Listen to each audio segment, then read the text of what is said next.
হুটহাট করে পুডিং খেতে মন চাইলে শুধুমাত্র একটা ডিম আর ১ কাপ দুধ দিয়ে ১০ মিনিটেই তৈরি করে নিতে পারবেন এই মজাদার এগ ক্যারামেল পুডিং।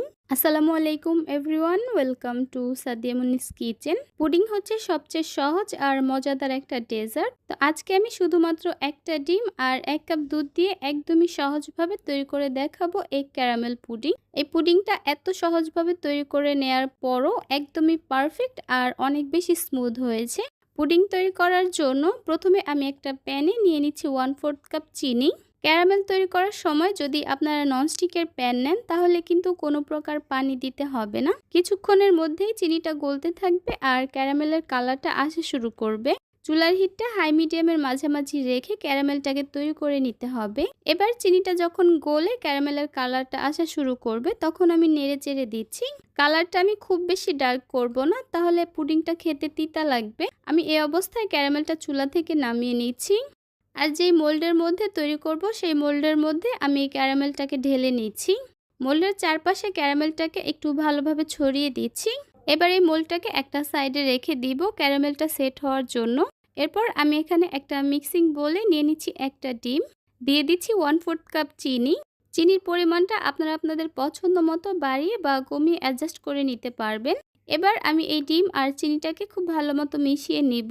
একটু সময় নিয়ে মিশাতে হবে যেন চিনিটা সম্পূর্ণভাবে গলে যায় আর ডিমেরও কোনো লাম্পস না থাকে। প্রায় 2 থেকে 3 মিনিটের মতো এভাবে একটু ফেটিয়ে নেওয়ার পর যখন দেখবেন ডিম আর চিনিটার কালারটা কিছুটা চেঞ্জ হয়ে এসেছে আর চিনিটা খুব ভালো মতো গলে মিশে গেছে, এবার আমি এখানে দিয়ে দিব 1 কাপ লিকুইড দুধ। আবারও সবকিছুকে একসঙ্গে ভালোভাবে মিশিয়ে নিচ্ছি।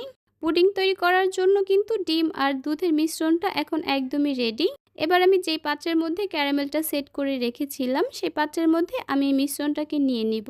তবে ডিম আর দুধের এই মিশ্রণটা আমি একটু ছেঁকে নিব, এতে করে পুডিংটা একদমই স্মুথ হবে।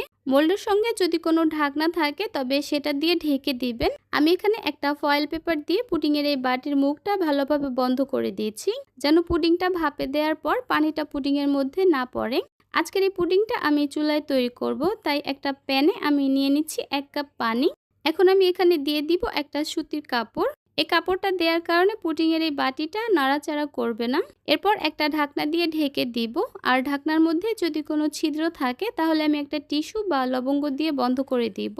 চুলার হিটটাকে লো মিডিয়ামের মাঝামাঝি রেখে এভাবে পুডিংটাকে আমি ভাপে রাখবো প্রায় 10 মিনিটের জন্য। আজকে যেহেতু আমি একটা ডিমের পুডিং তৈরি করছি তাই পুডিংটা হতে কিন্তু একদমই কম সময় লাগবে। 10 মিনিট পর আমি পুডিংটাকে চেক করে নিচ্ছি একটা টুথপিক দিয়ে। টুথপিকটা যদি একদমই ক্লিন আসে তাহলে